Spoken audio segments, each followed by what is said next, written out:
Irmãos, hoje nós vamos encerrar a série, da Ainda Que, então o tema de hoje é Ainda que eu seja injustiçado. E o texto base para a gente é Amós capítulo 9. Então você já pode deixar aberta aí sua Bíblia em Amós capítulo 9.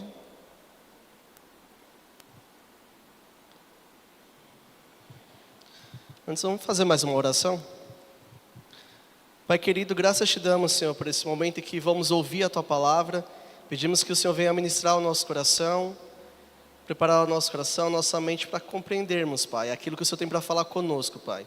Seja conosco, Pai, nessa noite. É o que te pedimos e agradecemos em nome de Jesus. Irmãos, então como eu falei, hoje nós chegamos ao fim da nossa série. E ao longo dessas 2 semanas, 3 agora, nós fomos desafiados a ter uma fé que não fecha os olhos para a dor, mas que encontra descanso na soberania de Deus. Afinal, no primeiro tema, nós vimos que, ainda que eu tenha medo, que foi com base no Salmo 46, aprendemos que diante do caos, das tempestades, que tiram o nosso chão, a nossa coragem não vem da nossa própria força, mas da certeza de que Deus é o nosso refúgio e o nosso socorro bem presente, porque Ele reina, o medo não domina mais a gente, temos um Deus verdadeiro.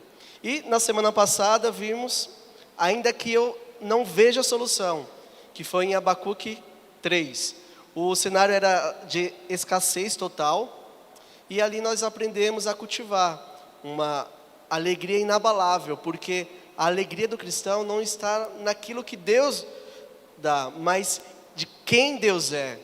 Independentemente das circunstâncias, Deus ele é suficiente e nos capacita para atravessar os momentos mais difíceis, nos dando a garantia inabalável de que nenhuma circunstância tem força de nos arrancar das mãos desse Deus. Mas, e quando o problema não é apenas uma crise interna, como o medo, por exemplo, ou uma crise circunstancial, no caso como nós vimos, a escassez, e quando o problema é a maldade humana diretamente a você, e quando você é vítima da corrupção, você é vítima da mentira, você é vítima do abuso do poder, ou de mentiras até mesmo no trabalho, na escola, em algum lugar.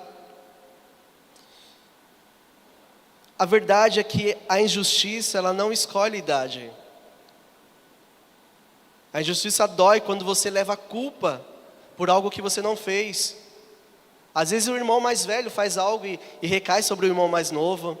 Aí eu já vi o irmão mais novo aí olhando para o mais velho, Dói quando alguém pega algo que não é seu à força. Às vezes alguém que é mais forte, principalmente na escola, você que é mais novo, e alguém pega algo que não é seu e não devolve.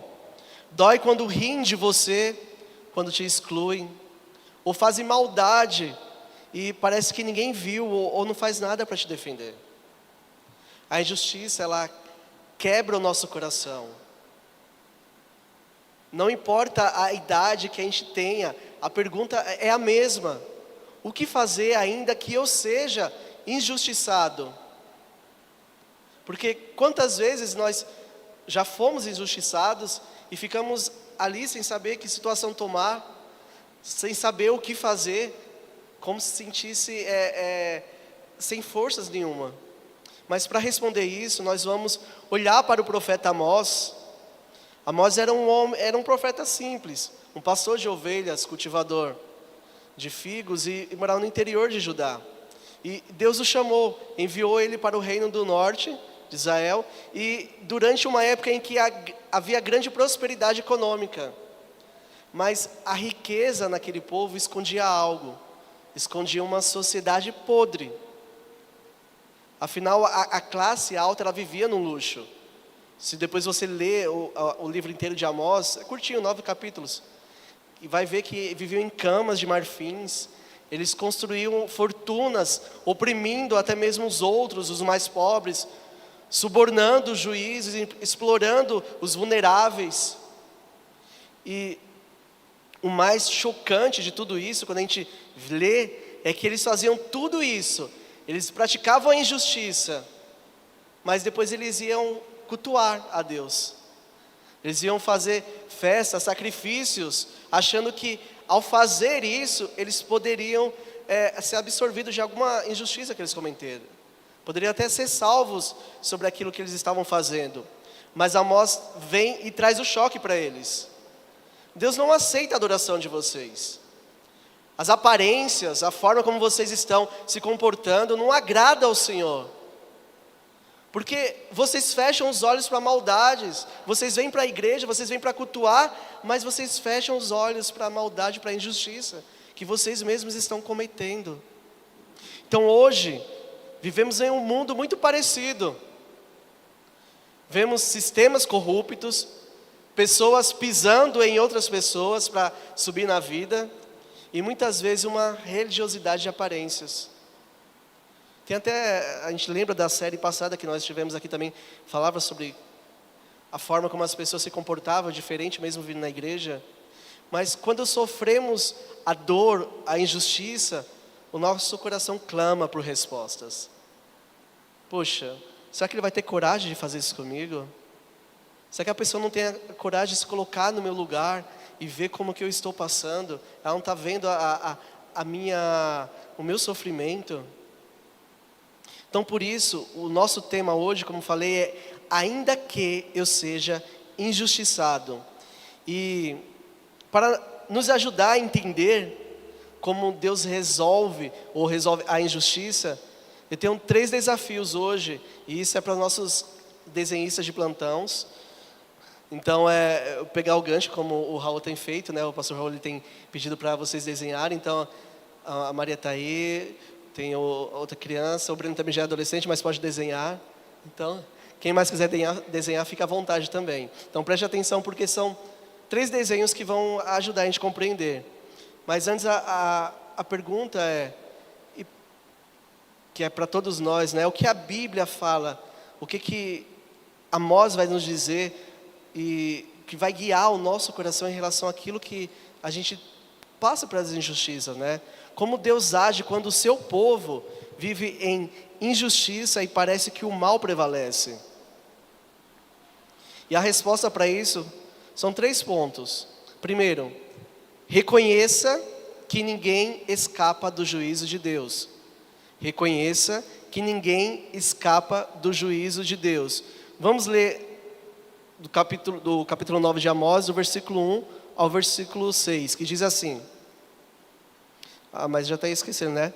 Para as crianças desenharem. Então, vocês podem desenhar aí como se fosse alguém brincando de esconde-esconde. Pode desenhar uma caverna, aí uma caverna escura. Se você desenhar muito bem, você pode colocar uma pessoa escondida nessa caverna, ou até mesmo no mar, como você achar mais fácil. Então vamos ler Amós, capítulo 9, do versículo 1 ao versículo 6, que diz assim: Vi o Senhor que estava em pé junto ao altar. Ele me disse: bata nos capitéis das colunas, para que os umbrais comecem a tremer e os pedaços caiam sobre a cabeça de todos eles. Está a mesma versão? Tá. Continuando. Matarei a espada os que restarem, nenhum deles fugirá e nenhum escapará. Ainda que cavem para chegar ao mais profundo abismo, a minha mão os tirará de lá. Se subirem ao céu, de lá os farei descer. Se eles se esconderem no alto do Carmelo, irei atrás deles e de lá os tirarei. E caso se ocultarem dos meus olhos no fundo do mar, ali darei ordem à serpente e ela os morderá. Se forem levados para o cativeiro pelos seus inimigos, ali darei ordem à espada e ela os matará. Porei os meus olhos sobre eles para o mal e não para o bem. Porque o Senhor dos exércitos, é o que toca na terra e ela se derrete. E todos os seus moradores estarão de luto. Toda a terra subirá como o Nilo e abaixará como o rio do Egito. Deus é o que edifica as câmaras no céu e firmou a sua abóboda sobre a terra. Ele é o que chama as águas do mar e as derrama sobre a terra. Senhor é o seu nome. Até aqui a leitura da palavra de Deus. Como falei, criança, desenha aí a sua caverna, ou como se alguém estivesse tentando se esconder. Afinal, porque vamos olhar agora e entender e aprender que quem faz o mal nunca consegue se esconder de Deus. Ninguém escapa do juízo de Deus, seja no topo do Monte Carmelo ou no fundo do oceano. A primeira coisa que Deus faz é mostrar que ninguém está longe dos seus olhos. Não importa onde que a pessoa esteja, não importa o que ela esteja fazendo, por mais que ela tente se esconder, Deus ali estará, Deus ali verá que ela está lá. Amós, ele tem uma visão aterrorizante aqui. Ele vê o próprio Senhor em pé junto ao altar, ordenando que o santuário seja despedaçado em cima da cabeça do povo. E por que no altar e por que dessa forma?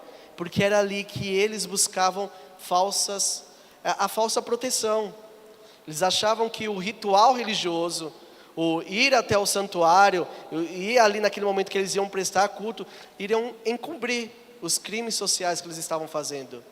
Iriam encobertar aquilo que eles estavam agindo contra o povo de forma injusta. Mas Deus transformou aquele lugar de refúgio num lugar de juízo. Um lugar onde era para ser adoração, acabou virando juízo sobre esse povo. E o texto usa exemplos profundos e até cósmicos, como nós lemos, para provar a sabedoria de Deus. Afinal, se o injusto cavar até o fundo do abismo, no caso até a sepultura, ou subir aos céus, Deus ali vai o alcançar. Deus vai até ele. Se tentar se esconder na caverna mais difícil, ou no Monte Carmelo, ou mergulhar no mais profundo do mar, Deus mandará ali a serpente mordê-lo. Não há esconderijo para a injustiça, irmãos. A verdade é que não há lugar que a pessoa consiga ir sem que o Senhor o ache. Não importa. Por mais que a pessoa ache que ela esteja tendo alguma segurança, é uma segurança falsa perante os olhos de Deus. Porque o Senhor vai estar vendo tudo. Por mais que a pessoa tente fazer algo e se esconder, Deus está vendo aquilo que ela está fazendo. E é por isso, crianças, que eu pedi para vocês desenharem alguém se escondendo nessa caverna, ou uma caverna escura no mar. Porque, agora para todo mundo aqui, né? Imagine você brincar de esconde-esconde. Acredito que a maioria aqui já brincou de esconde-esconde. E imagine você brincar disso e você saber que alguém ele consegue ver você no escuro, consegue ver você se você se esconder atrás de um carro, se você vai atrás de um muro ou de uma casa, tem uma pessoa que está brincando com você, eu sei onde que a pessoa está, eu consigo ver tudo. Aí você pensa assim, não dá para brincar com uma pessoa assim, né? Ela sempre vai me achar, como é que eu vou me esconder? Eu vou sempre perder. Realmente, não dá para se esconder de alguém assim. E é exatamente Deus. Quando a gente tenta se esconder dele, ou quando alguém tenta se esconder das coisas, fazendo algo achando que ele não vai ver. Fala assim, mas não tem problema, eu não estou na igreja, eu só estou em casa, ninguém está vendo mesmo. Estou no trabalho aqui, o pessoal nem sabe que eu vou na igreja, então eu posso falar o que eu quiser, eu posso inventar a mentira que eu quiser mentir, eu posso caluniar o outro, ou até mesmo eu mesmo posso cometer injustiça com o outro que ninguém vai ver. Mas quando é com a gente, dói, é diferente. Então a gente clama por justiça e fala, Senhor, você não está vendo isso? Você não está vendo que estou sendo injustiçado? E o profeta Amós diz que as pessoas más, que faziam coisas ruins, injustiça com os outros, achavam que podia se esconder de Deus. Achavam que de alguma maneira podia encobrir o que eles estavam fazendo. Mas eles estavam se esquecendo que Deus vê tudo, que Deus podia ver eles em todo o tempo. Quando você sofre uma injustiça, seja na escola ou em casa, parece que ninguém te viu, que ninguém está fazendo nada. Mas saiba, Deus viu tudo. Deus está vendo, está acompanhando você. Ninguém consegue esconder do nosso Deus. Ele sempre protege aquele que é fiel a Ele, aquele que faz parte da família dele, aquele que caminha com Ele. E a pergunta é, e o que nós podemos fazer então? porque eu estou sendo injustiçado. Está difícil, mas eu quero fazer algo e não consigo. E realmente, irmãos, para quem sofre a injustiça, não é fácil. É muito difícil. Mas a gente precisa aprender a descansar o nosso coração em Deus. É a confiar em Deus. É claro que colocar isso em prática não é fácil. Mas é nesse momento que nós nos dobramos em oração, nós nos curvamos diante de Deus e falamos: Senhor, me ajude, Pai, porque eu não tenho força suficiente para enfrentar isso que eu estou passando. Eu estou sendo injustiçado, mas eu não consigo. Então é onde que você clama e percebe a sua dependência de Deus, o quanto você precisa buscar a Ele, buscar a justiça do Senhor, o quanto você precisa clamar a esse Deus. Quem te oprime pode até achar que está seguro, porque talvez está fazendo isso porque tem um poder a mais que você, tem dinheiro a mais, tem cargo acima do seu, mas ele não pode fugir do Criador do universo. Ele não pode fugir daquele que é esse Deus que nós servimos. E devemos sempre também nos lembrar que, como igreja, nós não devemos usar a igreja como um esconderijo para os nossos erros, para os nossos pecados, para as injustiças que nós cometemos. Porque, como eu falei, às vezes é fácil a gente olhar para a injustiça que nós estamos sofrendo, mas é a injustiça que nós cometemos também. Aí talvez você deve pensar: mas eu estou cometendo que injustiça? Eu não estou cometendo injustiça com ninguém. Talvez com uma pessoa você não esteja, mas você deve estar cometendo injustiça contra Deus. Quando você deixa o seu pecado dominar, falar mais alto na sua vida. Quando você esquece daquilo que você tem aprendido aqui domingo após domingo. Quando você não coloca em prática aquilo que você tem lido da palavra de Deus. Aí nós viemos à igreja, nós vemos até a igreja aqui para louvar a Deus, para ouvir a palavra dEle. Está certo? Claro que está certo, mas às vezes nós queremos usar isso para mascarar o nosso coração, ou mascarar algo que está maior dentro da gente. Então não devemos usar a nossa religião como uma prática para esconder aquilo que nós somos. É chegar diante de Deus e falar: Deus, alguém está cometendo injustiça comigo? Sim, mas eu também estou cometendo injustiça, Pai, com o Senhor. Como Deus age quando o seu povo vive em injustiça e parece que o mal prevalece? Reconheça que ninguém escapa do juízo de Deus. É isso que nós devemos fazer em primeiro lugar, reconhecer que ninguém escapa do juízo de Deus. Ímpios, não ímpios, todos nós seremos julgados por aquilo que nós estamos fazendo. E em segundo lugar, Deus age peneirando o seu povo em meio à crise, que é versículo 7 ao versículo 10. E esse daqui, segundo o desenho, crianças, eu vou pedir para que vocês desenhem uma peneira gigante. É fácil desenhar uma peneira, né? Você desenha uma peneira e, se você quiser, pode colocar umas pedrinhas nela em cima, ou umas pedrinhas menores caindo. Então faça uma peneira bem grande aí no seu desenho. Diz assim, versículo 7 até o versículo 10. Filhos de Israel, não é verdade que vocês são para mim como os filhos dos etíopes? Diz o Senhor. Não é fato que eu tirei Israel da terra do Egito, os filisteus de Cafitor e os sírios de Quir? Eis que os olhos do Senhor Deus estão contra este reino pecador, e eu o destruirei da face da terra, mas não destruirei por completo a casa de Jacó, diz o Senhor. Porque eis que darei ordens e sacudirei a casa de Israel entre todas as nações, assim como se sacode o trigo na peneira, sem que um só grão caia na terra. Todos os pecadores do meu povo morrerão à espada. Os que dizem: o mal não nos alcançará, nem os encontrará. Vemos que Deus, Ele usa os momentos difíceis para limpar o nosso coração. A verdade é que Deus não abandonou o seu povo, e não abandona o seu povo. Mas, por muitas vezes, Ele usa o sofrimento como uma peneira para remover o orgulho, remover o pecado, que são os pedregulhos, como nós lemos. E isso faz com que a nossa fé ela venha a ser preservada, uma fé verdadeira, uma fé que é, como falou, que é o grão bom, como nós lemos. Israel ele tinha uma desculpa pronta. Nós somos libertos do Egito, Deus nos libertou, nós somos o povo escolhido de Deus, o mal não nos alcançará, como nós lemos no versículo 10. Eles já achavam que porque era um povo escolhido, um povo que estava ali, eles já estavam tranquilos naquilo que eles estavam fazendo.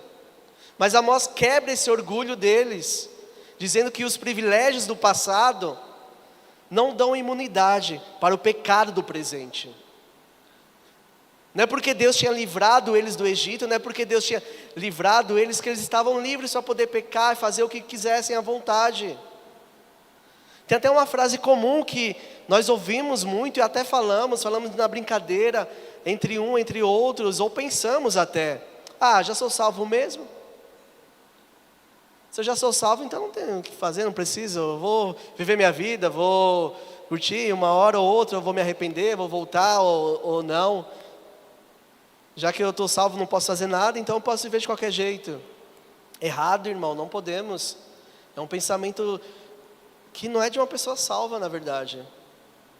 A verdade é que Deus usa o sofrimento e o juízo como essa peneira para o seu povo, como nós lemos no versículo 9. Amós usa essa linguagem que todo agricultor entendia aquilo que estava falando. Porque quando você joga o grão na peneira e sacode, a terra e os pedregulhos, ficam retidos para serem jogados fora, mas o grão bom, aquilo que é bom mesmo, que é fino, ele cai. É igual quando você vai fazer, aqui quem faz bolo, o pão, e vai peneirar o trigo. Você às vezes tem que peneirar o trigo lá para cair a massinha fina lá, a farinha fina, e depois joga as pedrinhas fora. Então é essa a ideia, porque o remanescente aqui é aquele que é o que cai limpo, que cai puro. Os pedregulhos são os arrogantes, aqueles que confiam no seu próprio poder, que oprimem os outros, que agem como se pudesse fazer do seu jeito, a sua maneira. O que é humilde, aquele que serve a Deus, aquele que anda no Senhor, ele que é o grão bom, é o grão que resiste firme, é o que mesmo sendo sacudido, ele continua firmado no Evangelho. Ele continua firme, independente da situação que ele está passando, porque ele sabe que aquele sofrimento, aquela perseguição, vai fazer com que ele se achegue mais perto de Deus.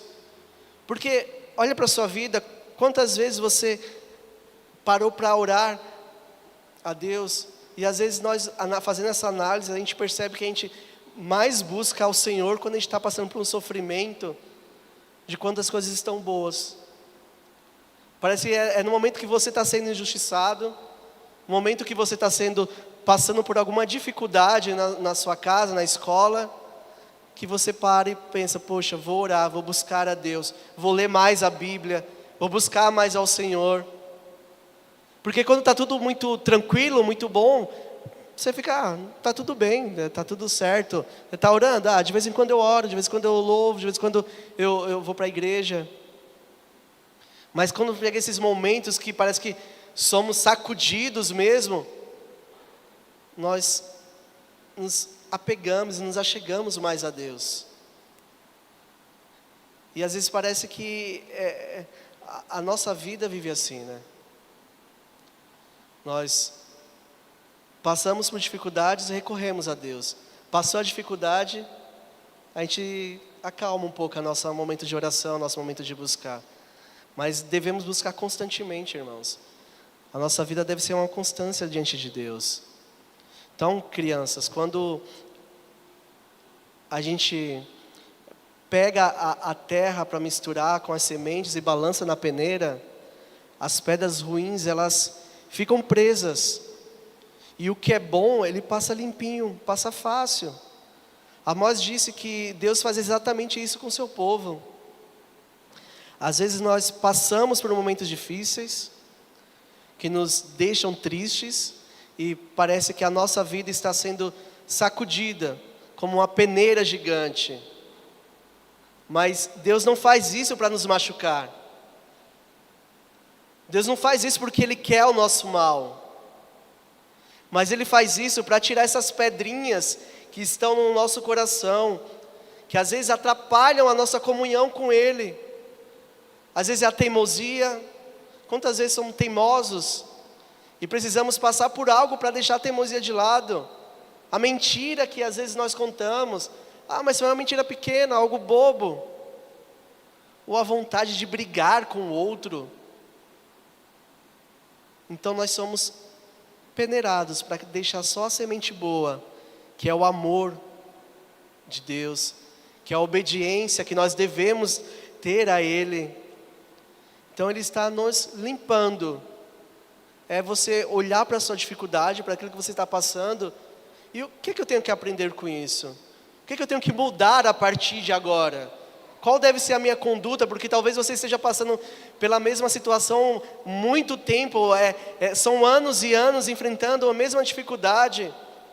Mas como tem sido a sua atitude durante esses anos e anos? Talvez tenha sido a mesma. E às vezes é porque eu ainda não aprendi a mudar. Não aprendi que eu tenho que deixar algo de lado.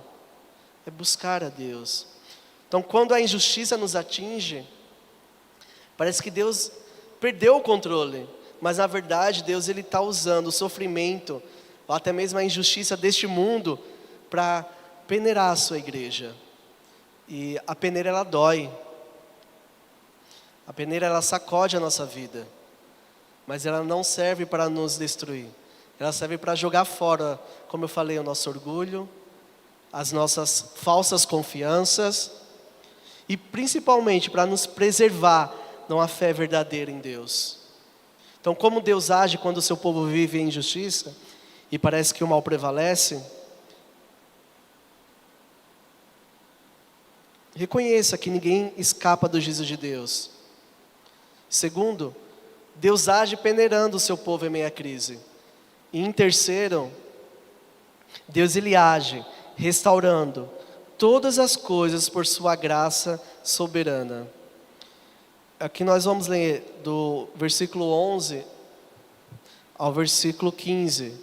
E para isso, crianças, parece que você desenhe uma cabana de madeira.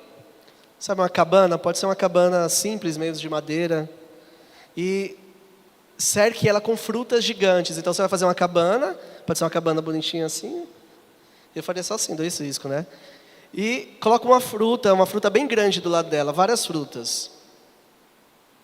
Diz assim, versículo 11. Naquele dia, levantarei o tabernáculo caído de Davi. Vou reparar as suas brechas e levantá-lo das suas ruínas. Vou restaurá-lo para que volte a ser como era nos dias da antiguidade. Para que o meu povo tome posse do restante do Edom e de todas as nações que são chamadas pelo meu nome, diz o Senhor, que faz estas coisas. Eis que vem dias, diz o Senhor, em que o que lavra virá logo após o que colhe, e o que pisa as uvas virá logo após o que lança semente. Os montes destilarão vinho, e todas as colinas se derreterão. Mudarei a sorte do meu povo de Israel. Eles reedificarão as cidades destruídas e nelas habitarão. Plantarão vinhas e beberão o seu vinho. Farão pomares e comerão dos seus frutos. Eu os plantarei na sua terra, e dessa terra que lhes dei nunca mais serão arrancados, diz o Senhor seu Deus. Isso serve, crianças, para nos lembrar que Jesus sempre nos dá um final de alegria, um final de fartura. E não necessariamente aqui como nós pensamos, aqui na terra, como muita gente pensa que a partir do momento que você vem para a igreja, sua vida vai ser totalmente alegre, feliz, farta. Vai ser, porque você vai ter Cristo Jesus. Mas não é como é pregado ou falado. Porque o nosso olhar aqui, a gente tem que entender que é para o futuro, para a glória, para onde que nós iremos viver eternamente.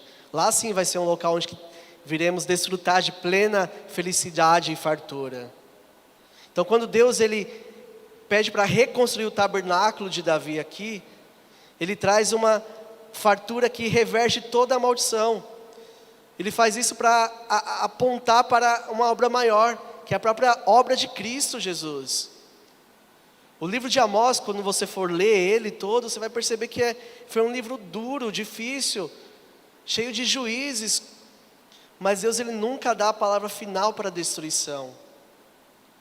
A resposta definitiva de Deus à injustiça não é apenas punir o mal, mas levar o seu povo, principalmente o seu povo, a viver em um mundo novo, um mundo justo, um mundo puro, que é viver eternamente com Ele, que é para onde nós devemos olhar para a nossa caminhada. Eu estou sendo injustiçado? Sim, posso estar sendo, e pode ser assim a vida inteira, mas eu preciso ter a certeza para onde que eu vou, que é viver eternamente com Deus. É aí onde que eu me alegro, mesmo em meio a dificuldades, mesmo em meio à perseguição, eu me alegro porque eu sei onde que eu vou viver eternamente, e onde que eu vou ter essa fartura. Deus ele não promete reconstruir os grandes palácios de luxos e ricos, Ele promete levantar algo mais simples, quando nós lemos no versículo 11, que é o tabernáculo caído de Davi. O tabernáculo que era uma tenda simples, rústica, que apontava apenas para algo, para a própria dependência de Deus. Então, através dessa tenda, Deus ele trará uma abundância, que é trocar aquilo que era maldição em bênção, que é viver com Ele. Então o versículo 13 nos diz que a colheita ela será tão gigante, que o homem que ara a terra vai esbarrar no homem que ainda está colhendo o fruto, não vai dar tempo de colher, porque é o fim do desapontamento. Sabe a cabaninha com as frutas gigantes? As pessoas daquela época, elas construíram palácios enormes. Mas Deus disse que ia destruir tudo aquilo, porque foi feito com maldade. Foi feito por meio da injustiça. Em vez disso, Deus prometeu que ia pegar essa cabaninha simples, que é a tenda de Davi, que estava caída, e iria reconstruir, e Ele prometeu que ia dar mais tanta comida, tantas uvas, figos, iam ser gigantes, não ia faltar nada para ninguém. A cabana simples nos lembra Jesus. Jesus ele veio como alguém simples para consertar tudo que estava quebrado no mundo. E o final da história, para quem confia nele, sabe, não é um final triste, é um final de muita alegria. É a fartura da casa de Deus, é onde nós nos alegramos, nós iremos viver. Se você está sofrendo injustiça hoje, lembre-se, a noite escura do juízo é a dor, e a dor elas vão acabar, porque em Cristo Deus está levantando uma nova realidade na sua vida. Mesmo pelo sofrimento, você tem alguém para se agarrar e falar: eu sei onde que eu vou viver eternamente, eu sei onde que está a minha felicidade, eu sei onde que eu devo depositar a minha alegria. Em Cristo, Deus está transformando a nossa vida, transformando o nosso choro em alegria. Então toda lágrima, todo roubo, toda opressão que você sofreu nessa terra, ou vem sofrendo, será totalmente engolida pela restauração do nosso Rei, que está preparando um lugar para a gente viver eternamente com Ele. Então, crianças, o que nós podemos aprender quando nós olhamos para o profeta Amós, é que quando a injustiça, ela bate na nossa porta, ou quando alguém fizer um mal contra a gente, não precisamos nos desesperar, nem buscar vingança, porque essa é a nossa vontade mesmo. Poxa, se ele está fazendo isso comigo, eu também vou fazer isso com ele. Se ele está desejando o mal, eu espero que aconteça 2 vezes, 3 vezes pior com ele. Não é essa vingança que nós devemos buscar, é lembrar daquilo que nós lemos e temos falado aqui. Ninguém faz mal, ninguém que faz o mal consegue se esconder de Deus. Por isso que eu falei para vocês fazer a caverna. Por mais que a pessoa esteja nessa caverna, tentando se esconder de algo, ela não consegue se esconder de Deus. Deus está vendo ela ali, mesmo no mais profundo, no mais escuridão que ela estiver. Ele vê todas as coisas. E a justiça verdadeira e perfeita pertence somente a esse Deus.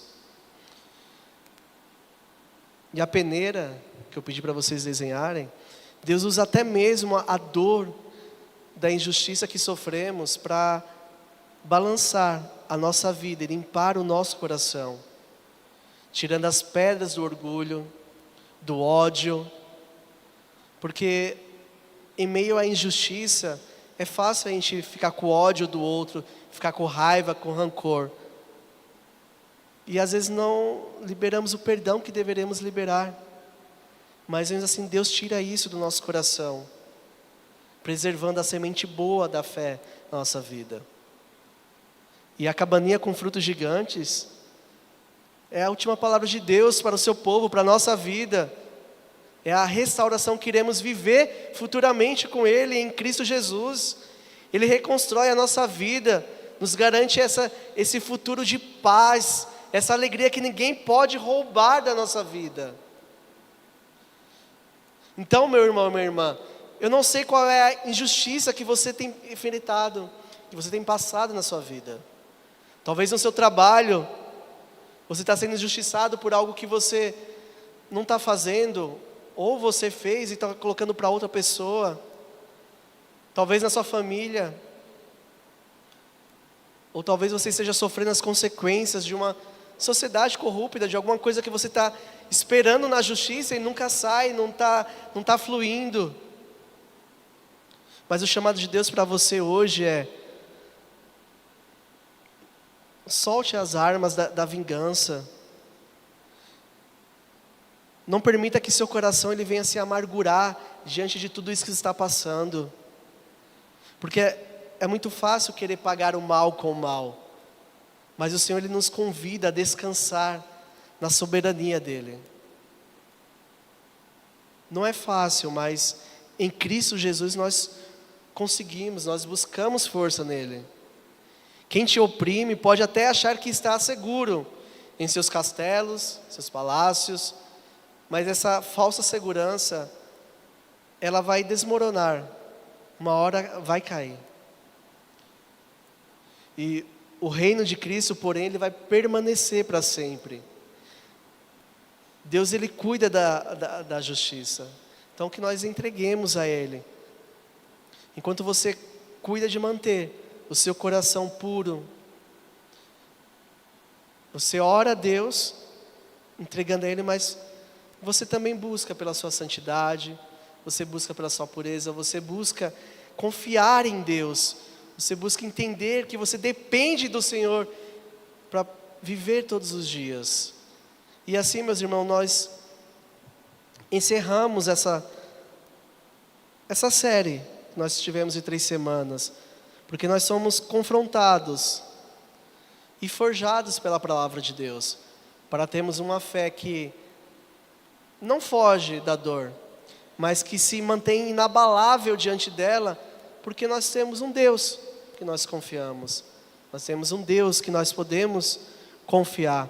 Portanto, a partir de hoje, essa deve ser a declaração da sua vida, porque mesmo que você tenha medo, porque o mundo está em caos, e o chão sumiu debaixo dos seus pés, você para e pense, eu não vou ser dominado por esse pânico, eu não posso ser dominado por esse pânico, porque eu tenho um Senhor que é o meu refúgio, que é a minha fortaleza. É nele que eu vou buscar, é ele que eu vou orar. Ainda que eu não veja a solução, porque a figueira não floresceu e os meus recursos se acabaram, eu não perderei a esperança. Mas eu vou me alegrar nesse Deus, porque Ele é a minha salvação. E ainda que eu seja injustiçado, porque a maldade humana se levantou contra mim, e eu não me vingarei, mas eu descansarei na soberania do meu Deus, sabendo que Ele vê, Ele julga no seu tempo, Ele restaura todas as coisas por meio de Jesus Cristo. E então é nele que nós devemos nos agarrar até a volta de Cristo, ou até Ele nos buscar. Mas enquanto isso, irmão, nós oremos sem cessar, nós devemos buscar a Ele todos os dias, para que não venhamos ser abalados por nenhuma injustiça, mas que a nossa fé venha ficar firme diante desse Deus. Amém?